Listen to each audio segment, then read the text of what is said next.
কষ্ট বা দুঃখ এটাও একটা অনুভূতির মতো, কিন্তু এটাকে আমরা কখনো অনুভব করতে চাই না।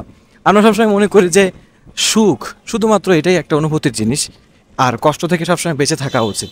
একটা গল্প আমি পড়েছিলাম, সেটা হচ্ছে এমন যে একটা ফটোগ্রাফার, সে নিজের দেশ থেকে প্রায় 45,000 কিলোমিটার দূরে গিয়েছে একটা বিরল প্রকৃতির একটা প্রাণীর ছবি ক্যাপচার করার জন্য।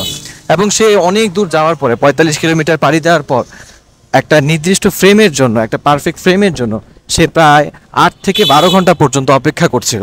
অপেক্ষা করার পর যখন সে পারফেক্ট মোমেন্টটা পেয়ে গেল ক্যাপচার করার জন্য, তখন সে ইচ্ছা করি আর ক্যাপচার করলো না এবং সেই মোমেন্টটাকে মিস করে ফেললো। তখন তাকে জিজ্ঞাসা করা হয়েছিল যে আপনি কেন এই মোমেন্টটাকে মিস করলেন। তখন সে বলল, লাইফে কখনো কখনো এরকম অপ্রাপ্তি এটাও একটা অনুভব করার জিনিস। জীবনে যদি অপ্রাপ্তির কোনো কিছুই না থাকতো আমাদের, তাহলে সুখের অনুভূতিটা আমাদের কাছে কখনোই মূল্যবান হতো না। তাই কষ্টটাকেও একটা অনুভব করার চেষ্টা করুন। আমারও চেষ্টা করা উচিত।